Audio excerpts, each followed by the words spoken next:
Hello, hello, hello, hello, hello.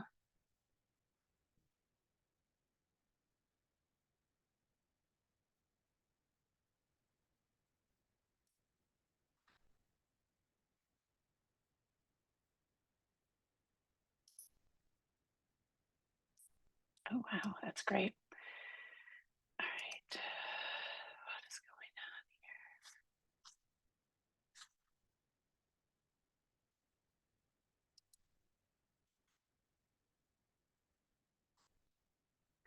Hey, it's Penny Christensen. I noticed that I had a little internal struggle, if you will, this week. This topic is something that I know a lot about, and I think that maybe you don't have as much background in it. And so I was struggling with, should I insert myself early in the week, or should I wait a little bit longer and then talk about things for if anyone's struggling?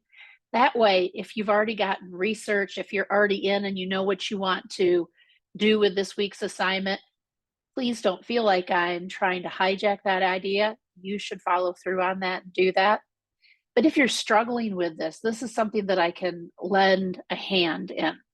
I have been in instructional technology since 2009. And it's interesting now, as everyone's running out of ESSER funds, that I was first hired with ARA funds. So if you remember back in the '08 crash, towards the beginning of '09, '10 school year, we were flooded with a lot of money. Sound familiar? And at that time, I was in a district of about 3,000 teachers, and they posted 3 positions, and they said they'd be 2-year positions because that was the funding window for the money. And exactly 3 of us applied. And I think that's really funny. Fast forward a couple of years, and I had a lot of peers in that district say, Penny, how'd you get that job? And I literally said, one of my supervisors overheard me. I said, you had to be bold enough to sign on for 2 years and try and make the position, not, feel that safety that we often do in K-12 of, well, I know how to do this job and I can do this job really well, so I'll stay with this job. So after 11 years of teaching middle grades, predominantly math science, some content literacy, I transitioned into educational technology in 2009 at a district level. A mid-sized Georgia district had about 20,000 to 25,000 later in the scope of my working their students in their district, around 3,000 staff, and there were 3 of us. Initially, it was something where we had to make the case for why they needed us. And towards the end, one of my last acts was to help stand up an online virtual school for them. And I kind of heard the call of a neighboring district who wanted to get started, really kind of like 10 years behind. And I thought, I've learned enough. I can start them smarter and ramp them up faster in the background so that their teachers can not have to learn all these things the painful way, but go ahead and, probably like you, apply a lot of that teaching and learning wisdom that you have to a leadership position in your school. Like, it doesn't have to be painful if other people have experienced the pain before. So I kind of want to talk through some of these assignments with you, if that's okay. Let me go ahead and find one of those screens so we can look at it together.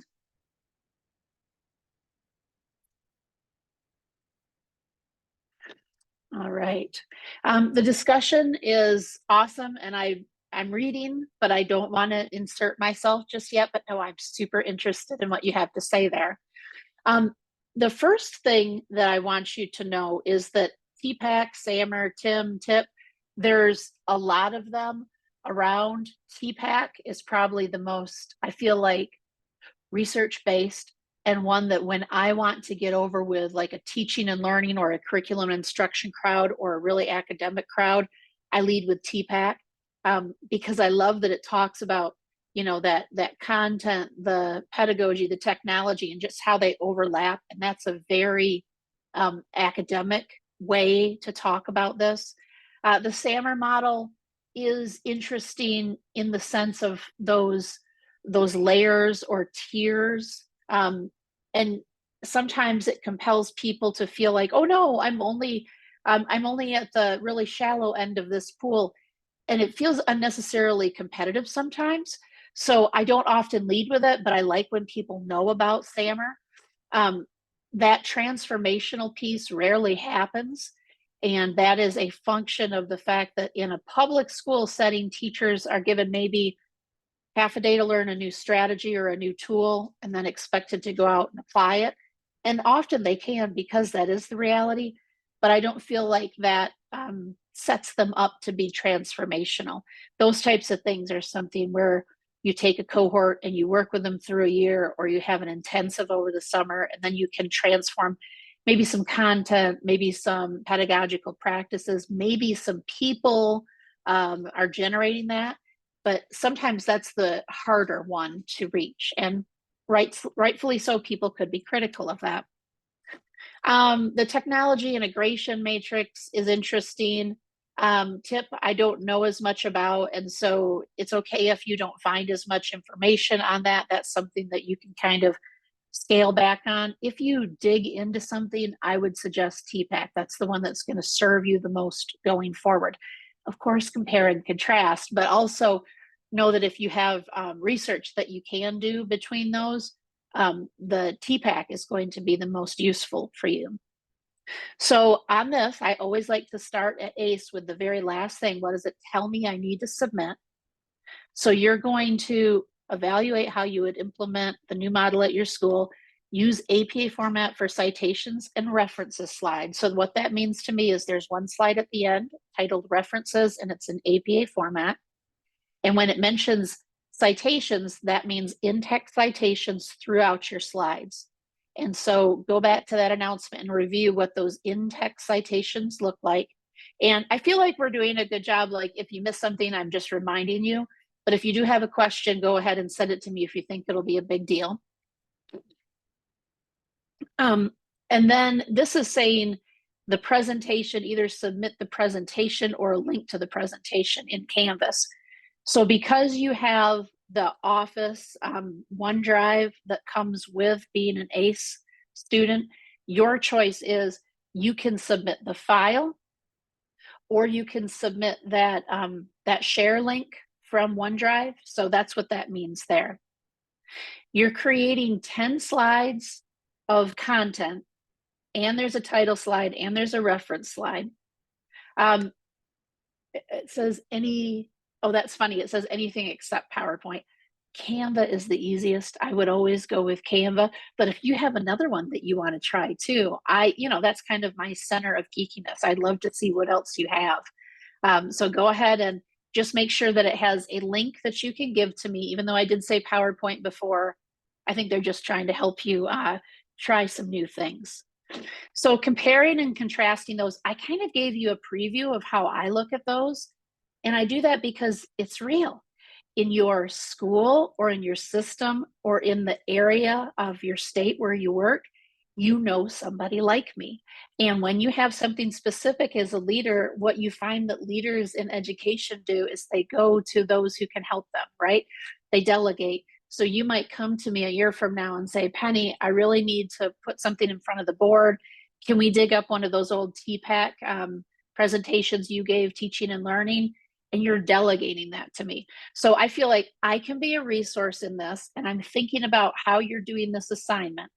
It is okay to go to the resource in your district. That's what leaders do. And it's a really nice thing to introduce yourself, tell them what it is that the degree you're pursuing, what you have to find out, make that connection, that personal connection. And that way, that's also something that's going to last longer than our course. At the end of our course, I always say, hey, let's connect on LinkedIn. I endorse you for the things you demonstrated in class. And then, sometimes those connections going forward bear fruit, but you really want to build those connections within your district. So it might be a good time to reintroduce yourself to the head of technology. So that's the server guys, right? The Moore's Law people. And then instructional technology people are often former educators who now are those middleware people, right? They're between the guys who talk to you about servers and the people who talk to you about best practices in a classroom. Like we can speak both languages, And what used to just be blended learning now has a really wide variety. I want to show you some stuff that's out there so that it stretches just your narrow view of probably what you're seeing in your district. Today, I just went to this event put on by the Learning Council. I'm in the Atlanta area, and so I was one of their panelists. This is a really interesting group, totally out of the box for K-12 education.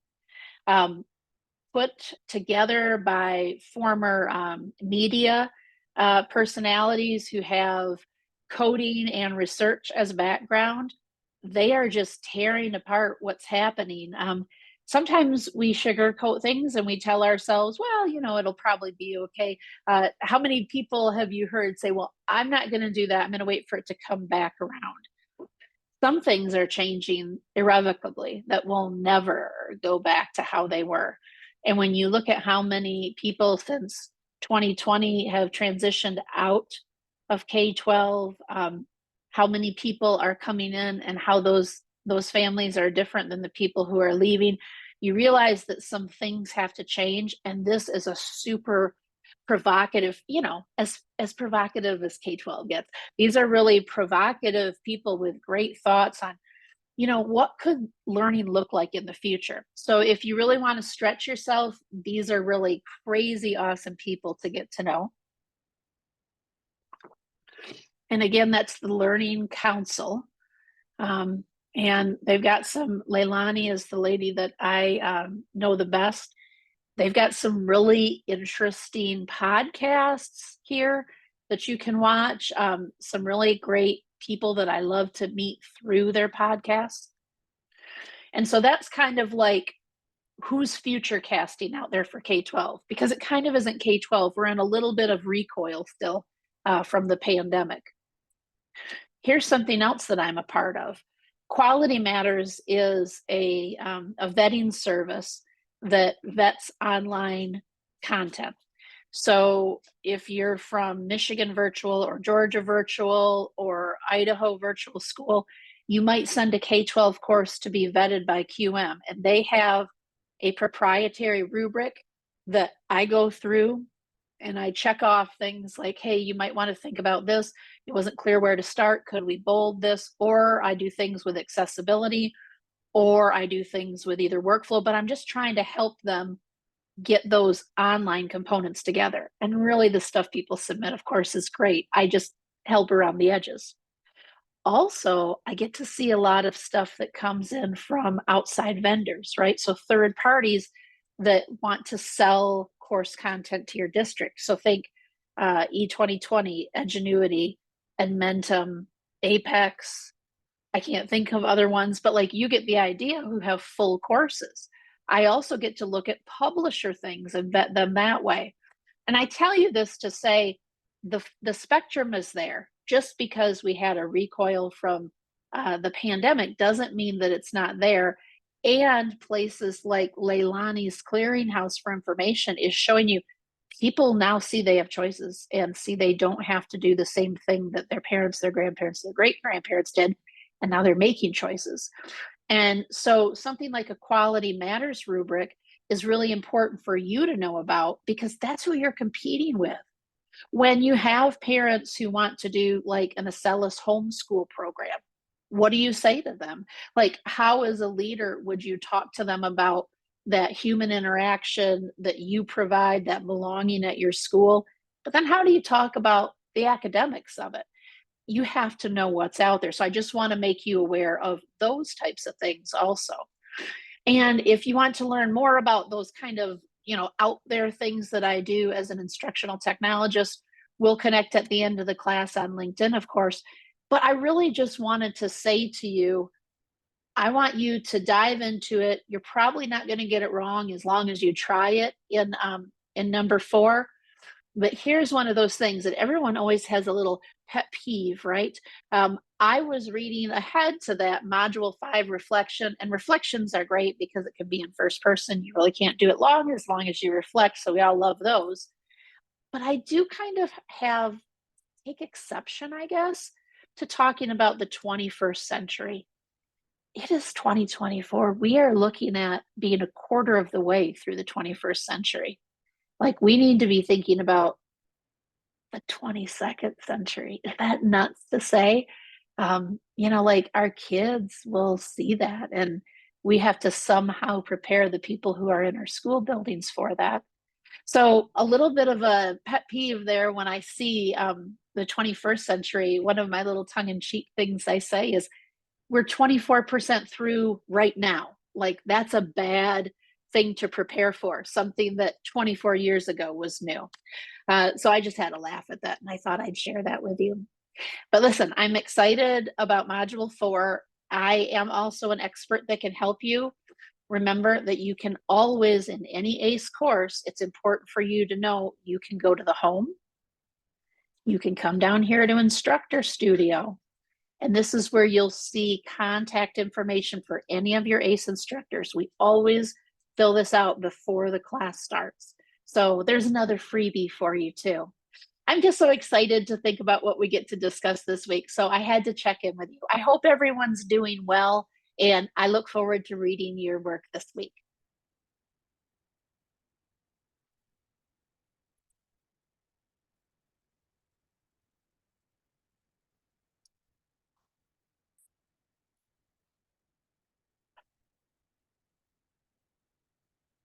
Did I stop it?